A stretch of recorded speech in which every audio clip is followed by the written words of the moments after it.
छात्रों, जो अब हम चर्चा करते हैं धन निष्कासन के सिद्धांत के अंतर्गत धन निष्कासन के स्वरूप के बारे में। तो छात्रों, धन निष्कासन का स्वरूप।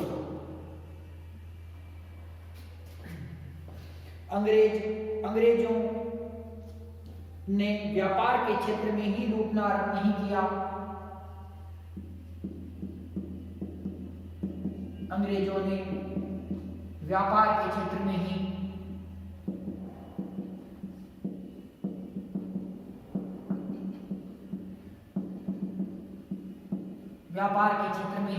लूटना आरंभ नहीं किया।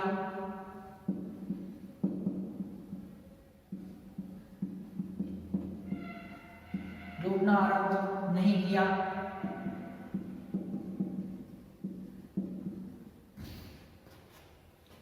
लूटना आरंभ नहीं किया, अपितु अपनी इच्छा अनुसार राजाओं नवाबों को गद्दी पर बिठाना प्रारंभ किया। अपितु अपनी इच्छा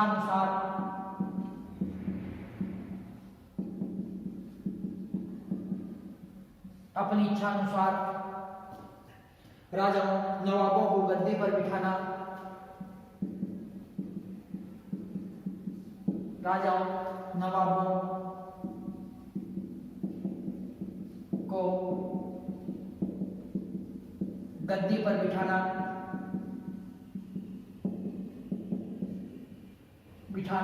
प्रारंभ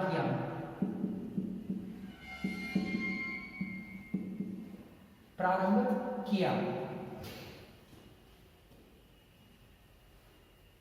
और उनसे उपहार लेना प्रारंभ किया और उनसे उपहार लेना प्रारंभ किया।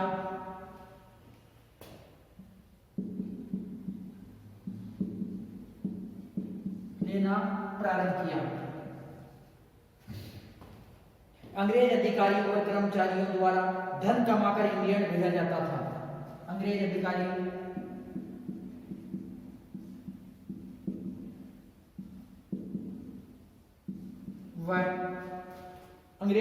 व कर्मचारियों द्वारा धन कमाकर इंग्लैंड भेजा जाता था।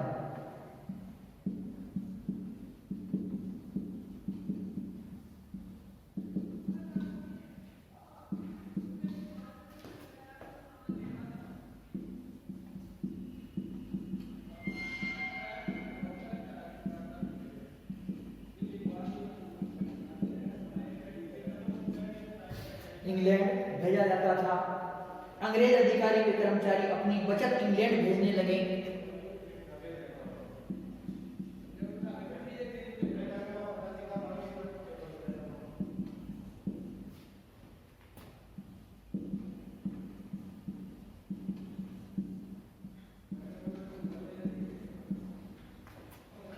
अंग्रेज अधिकारी व कर्मचारी अपनी बचत इंग्लैंड भेजने लगे।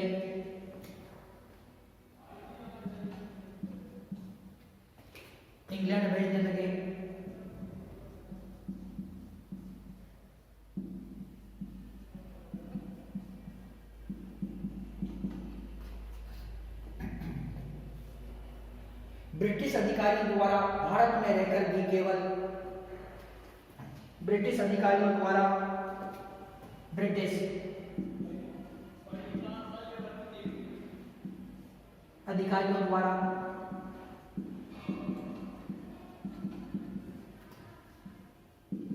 भारत में रहकर भी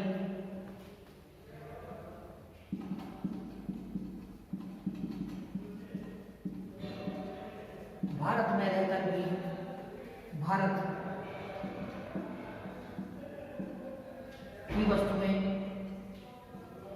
नहीं खरीदी जाती थी।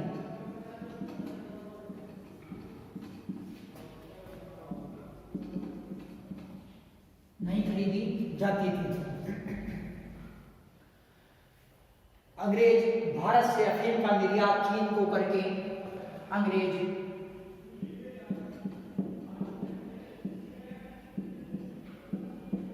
अफीम का निर्यात भारत से चीन को करते थे और वहां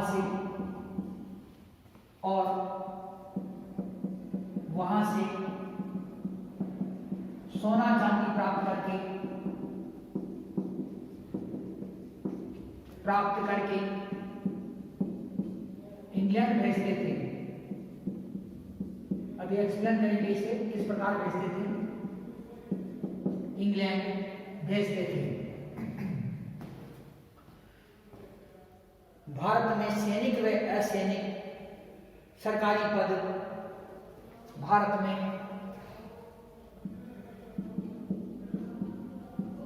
सैनिक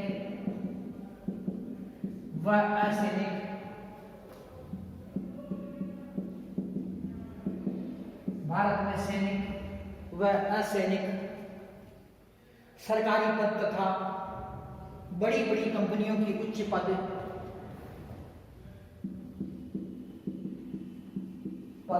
तथा बड़ी बड़ी कंपनियों के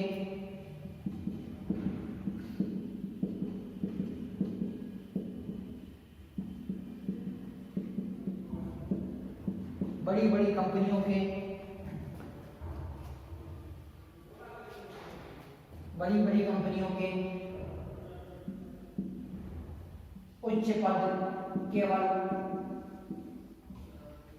अंग्रेजों को प्राप्त होते थे।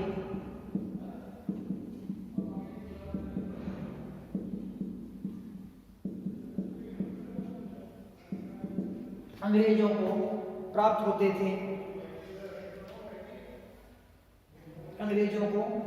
होते थे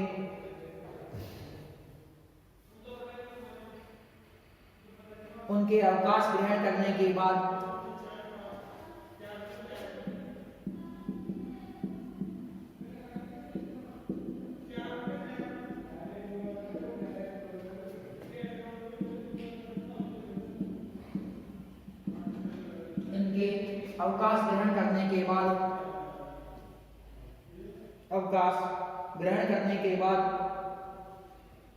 उनकी पेंशन के लिए करोड़ों रुपया इंग्लैंड भेजा जाता था। इनकी पेंशन के लिए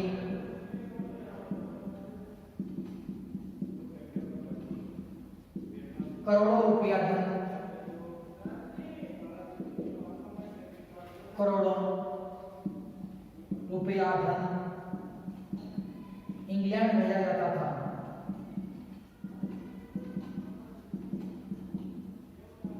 इंग्लैंड भेजा जाता था।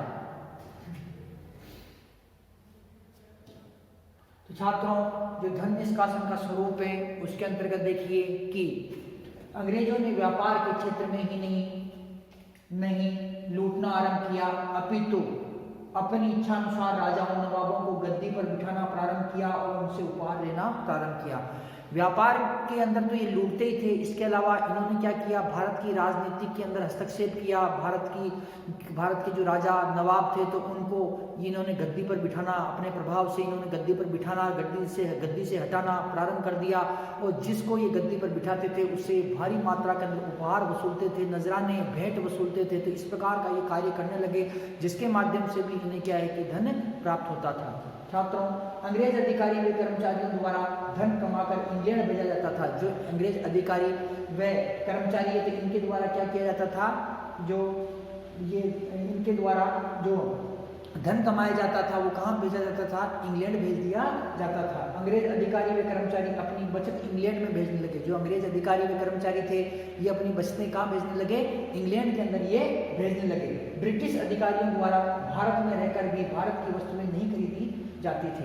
जो ब्रिटिश अधिकारी थे भारत के अंदर रहते थे, भारत का ही खाते थे, परंतु जो वस्तुएं निर्मित होती थी उन वस्तुओं को वो क्या करते थे कि जो उनकी आवश्यकता की जो वस्तुएं वो कौन सी ब्रिटेन की खरीदते थे, अर्थात जो खरीदते कहाँ की थे, ब्रिटेन की, ताकि जो पैसा मिले किसको मिले, ब्रिटेन को मिले। तो इसलिए वो क्या करते थे कि ब्रिटिश अधिकारी द्वारा भारत में रहकर भी भारत की वस्तुओं को नहीं खरीदा जाता था।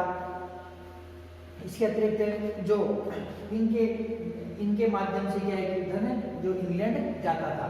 छात्रों, ये अंग्रेज थे, अंग्रेज अफीम का निर्यात भारत से चीन को करते थे और चीन से क्या करते थे कि सोने चांदी प्राप्त करते थे। अर्थात जो भारत से जो अफीम जाती थी उसे वो क्या करते थे, चीन के अंदर बेचते थे और चीन से सोना चांदी प्राप्त करते थे, और वही जो सोना चांदी जो वही सोना चांदी कहाँ भेज देते थे, इंग्लैंड के अंदर ये भेज देते थे। भारत में सैनिक व असैनिक सरकारी पद, जो भारत में सैनिक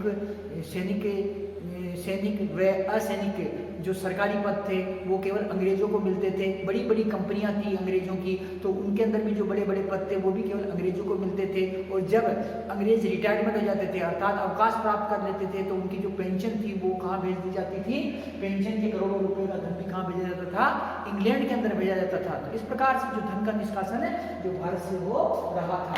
और देखते हैं छात्रों हम कि जो धन का निष्कासन है वो किस प्रकार से जो भारत से हो रहा था।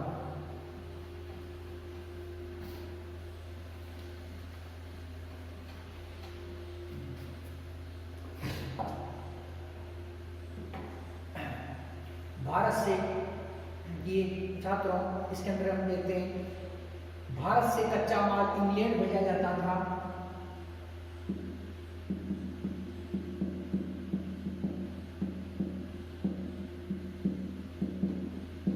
भारत से कच्चा माल इंग्लैंड भेजा जाता था।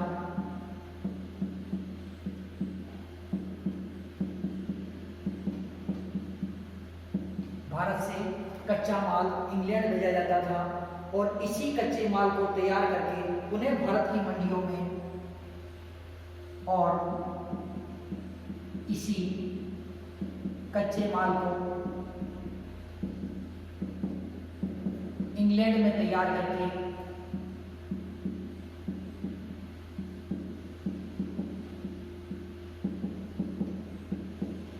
उन्हें भारत की मंडियों, बाजारों, भारत की मंडियों में बाजारों में महंगे दामों में बेच दिया जाता था। बाजारों में महंगे दामों में बेच दिया जाता था, बेच दिया जाता था। इससे प्राप्त धन इंग्लैंड भेज दिया जाता था और इससे प्राप्त धन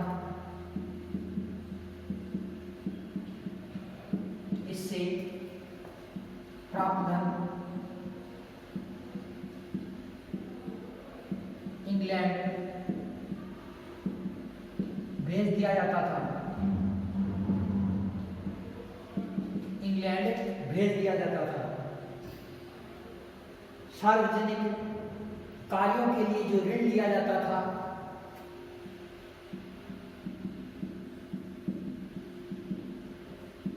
कार्यों के लिए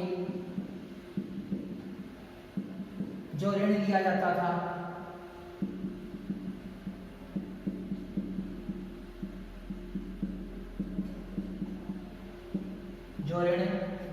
था सार्वजनिक कार्यों के लिए जो ऋण लिया जाता था उसको चुकाने के अलावा अतिरिक्त गृह सरकार के खर्च उसको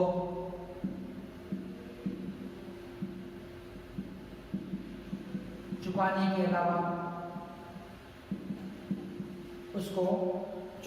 अलावा अतिरिक्त गृह सरकार के खर्च अतिरिक्त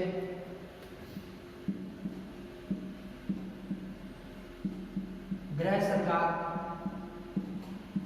के खर्च अतिरिक्त गृह सरकार के खर्च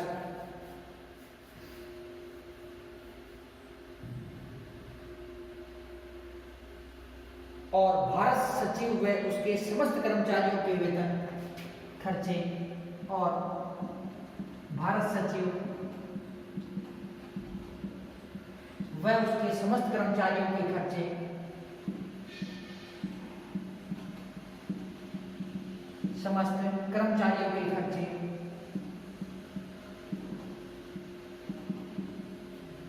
के खर्चे, कर्मचारियों के खर्चे, वेतन, कर्मचारियों के वेतन, भत्ते, वेतन, भत्ते, खर्चे, पेंशन,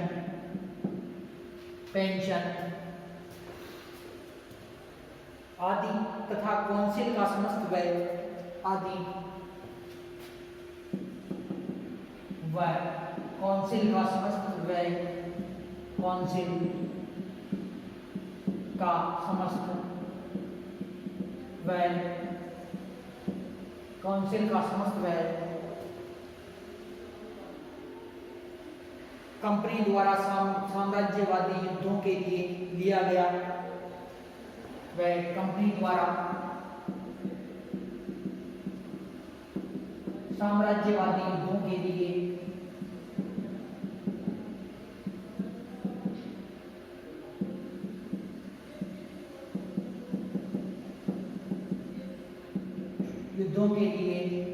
लिया गया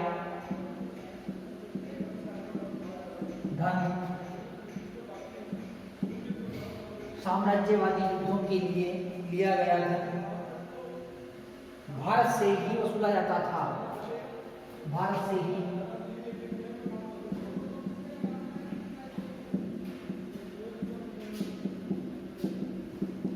जाता था, भारत से ही वसूला जाता था।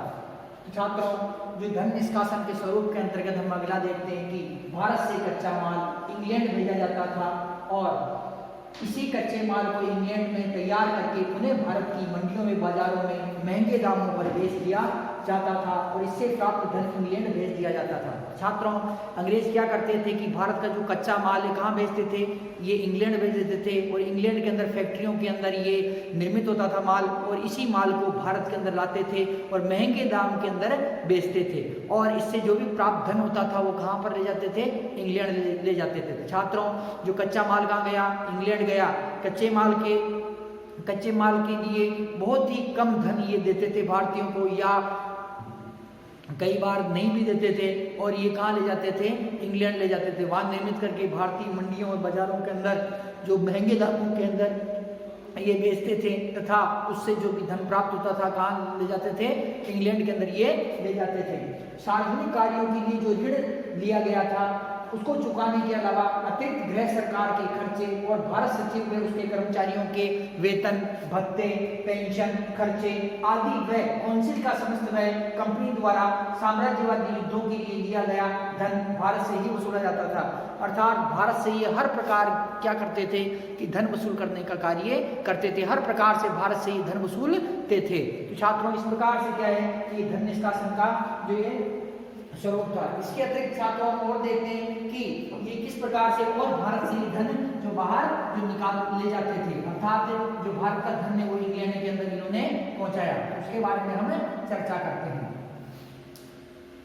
तो छात्रों, भारतीय सार्वजनिक ऋण में ब्याज, भारतीय सार्वजनिक ऋण में ब्याज, ऋण व ब्याज, ऋण व ब्याज, ईरान व चीन के दूतावासों का व्यय, ईरान में चीन के दूतावासों का व्यय,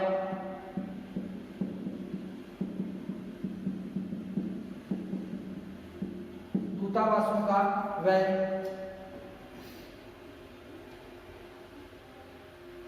इंग्लैंड में सैनिक व नौसैनिक संस्थाओं पर किया हुआ, इंग्लैंड में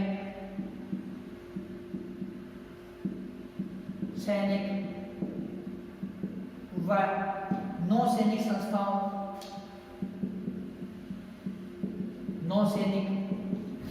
सैनिक व नौसैनिक संस्थाओं पर किया हुआ वह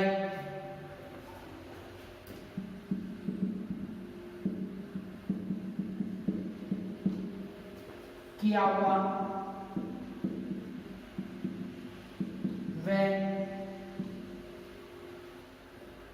भारत से वसूला जाता था।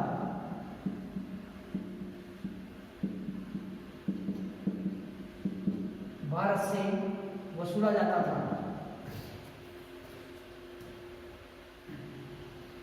ईस्ट इंडिया, इसके अतिरिक्त ईस्ट इंडिया कंपनी ने व्यापार द्वारा जो धन वसूला वह सारा धन इंग्लैंड भेजा। ईस्ट इंडिया कंपनी ने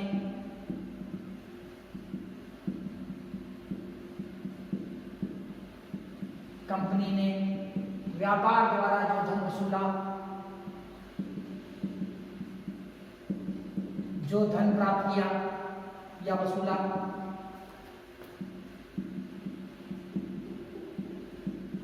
वह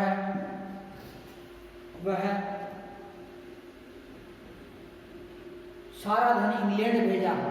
वह सारा धन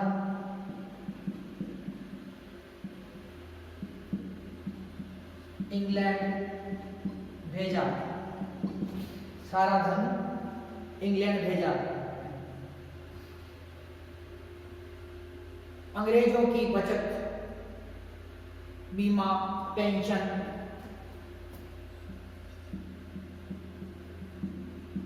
अंग्रेजों की बचत, बीमा, पेंशन, अंग्रेजों की बचत, बीमा, पेंशन व अन्य सुविधाओं के माध्यम से धन भारत से बाहर भेजा जाता था। व अन्य सुविधाओं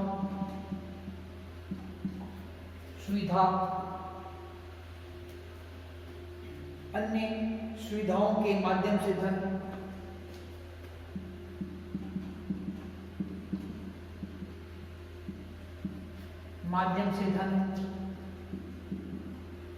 इंग्लैंड भेजा जाता था।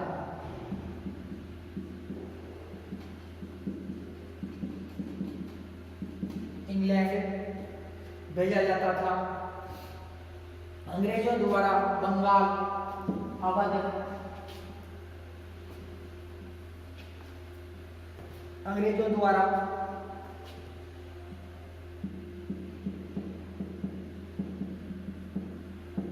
बंगाल, अवध,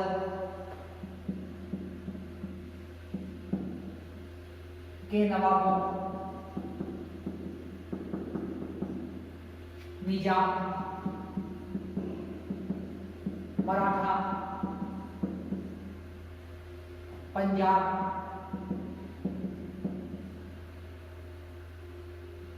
व अन्य शासकों से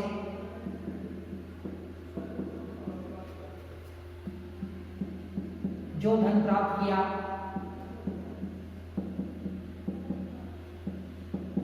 वह इंग्लैंड भेज दिया। इंग्लैंड भेजा।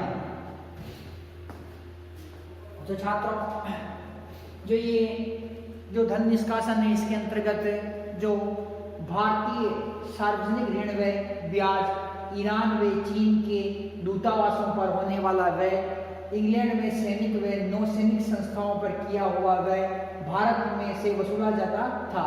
तो भारत के अंदर कोई भी सार्वजनिक निर्माण का कार्य होगा तो उसका जो सार्वजनिक निर्माण का कार्य होगा तो उसके लिए ऋण कहाँ से लेंगे? ये इंग्लैंड से ये ऋण लेंगे। वहीं से ये इंग्लैंड से ऋण लेंगे तथा जो ब्याज भी भारी देंगे। मतलब जो इंग्लैंड की कंपनियां हैं तो उनसे क्या करेंगे? ये इंग्लैंड की सरकार है सॉरी छात्रों, जो इंग्लैंड की सरकार है, इंग्लैंड की कंपनियां वहां से क्या करेंगे? ये कि धन जो ऋण लेंगे, उधार लेंगे तथा जो वापस ब्याज होगा, ब्याज बहुत भारी होगा उनका, तो अत्यधिक ब्याज पर वो क्या करेंगे? उधार लेंगे और इसका जो भुगतान कौन करेगा? भारत करेगा। छात्रों, ईरान व चीन के अंदर जो दूतावास थे तो उन दूतावासों का खर्चा भी कौन देता था? भारत देता था। इंग्लैंड में जो सैनिक व नौसैनिक संस्थाओं पर जो भी खर्चा होता था वो कौन देता था? वो भी भारत देता था। हर प्रकार से जो धन था वो भारत से वसूला जा रहा था। ईस्ट इंडिया कंपनी ने व्यापार द्वारा जो धन प्राप्त किया वो सारा धन इंग्लैंड भेजा। तो व्यापार द्वारा जो भी जितना भी धन प्राप्त किया वो सारा का सारा कहाँ पर भेजा?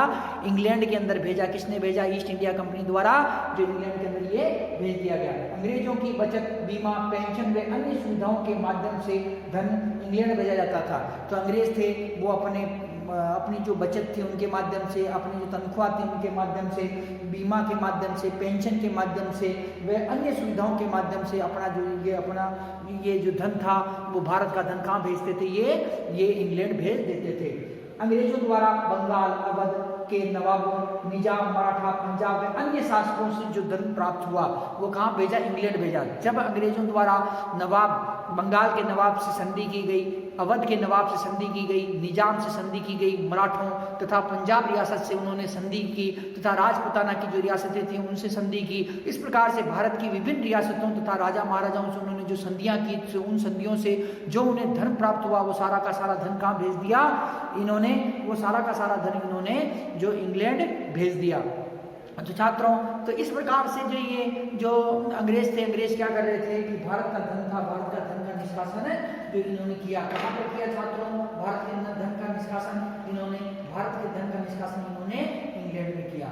छात्रों, इस प्रकार से जो भारत का धन था, भारत का धन कहाँ चला गया? इंग्लैंड के अंदर चला गया। तो छात्रों, तो अंग्रेजों ने क्या किया कि ईस्ट इंडिया कंपनी की स्थापना के बाद में अंग्रेजों ने लगातार जो भारत का आर्थिक शोषण करना प्रारंभ कर दिया।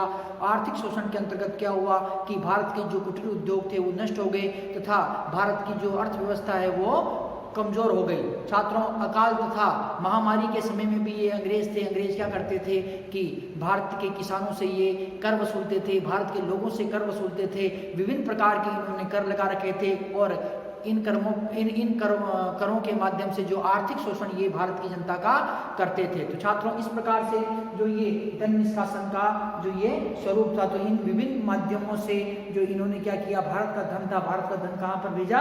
भारत का धन इन्होंने जो ब्रिटेन के अंदर भेजा। छात्रों, इस प्रकार से जो ये धन निष्कासन का जो सिद्धांत था। छात्रों, जो ये अंग्रेज थे, तो अंग्रेजों ने क्या किया छात्रों की जो धन का निष्कासन किया। तो इस धन निष्कासन का जो सिद्धांत है, सिद्धांत किसने दिया? दादा भाई नौरोजी ने धन निष्कासन का सिद्धांत दिया। छात्रों, जो दादा भाई नौरोजी तथा जो आर.सी. दत्त थे, इन्होंने जो धन का निष्कासन हुआ भारत से, तो उसके बारे में अपने जो विभिन्न प्रकार के तर्क, अपने विभिन्न तर्क इन्होंने दिए। छात्रों, जो धन का निष्कासन है, इसके कारण क्या हुआ कि जो भारत की जो आर्थिक स्थिति थी, आर्थिक स्थिति खराब हो गई तथा आर्थिक स्थिति खराब हो जाने के कारण जो भारत है, तो भारत के अंदर जो कुटीर उद्योग थे वो समाप्त हो गए, लोग बेरोजगार हो गए, भुखमरी व्याप्त हो गई। छात्रों, इस प्रकार से जो इस धन निष्कासन का जो अत्यंत ही जो भीषण प्रभाव पड़ा। तो छात्रों, अब हम देखते हैं कि जो धन निष्कासन का सिद्धांत है, धन निष्कासन का सिद्धांत किसने दिया?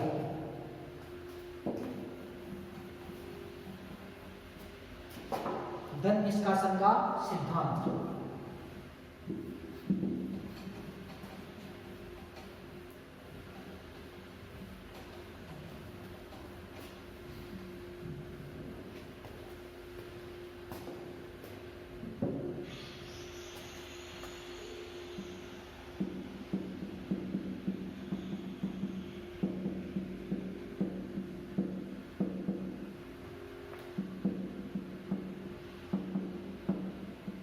धन निष्कासन का सिद्धांत। तो छात्रों, जो धन निष्कासन है इसका सिद्धांत दिया था किसने? दादा भाई नौरोजी। दादा भाई नौरोजी। धन निष्कासन का सिद्धांत किसने दिया छात्रों? दादा भाई नौरोजी द्वारा जो धन निष्कासन का सिद्धांत दिया गया था। तो धन निष्कासन के सिद्धांत के अंदर ये बताया गया कि किस प्रकार से जो ये अंग्रेज थे, अंग्रेज भारत का जो धन था वो इंग्लैंड भेजते थे और उस धन के बदले जो भारत को कुछ भी प्राप्त नहीं होता था। अर्थात भारत का जो कच्चा माल है, भारत का जो सोना चांदी है तथा भारत पर जो कर लगाए जाते थे, ये सब के सब क्या है, इनसे जो भी धन प्राप्त होता था ये सब का सब कहाँ भेज देते थे? इंग्लैंड के अंदर भेज देते थे। और उसके जो इंग्लैंड के अंदर भेजे गए धन के धन भेज देते थे तथा उसके बदले में भारत को कुछ भी प्राप्त नहीं होता था। तो छात्रों, सर्वप्रथम जो भारत में जो धन निष्कासन का जो सिद्धांत है वो दिया था दादा भाई नौरोजी द्वारा। तो आज छात्रों अब हम जो धन निष्कासन के सिद्धांत के बारे में विस्तार से चर्चा करेंगे।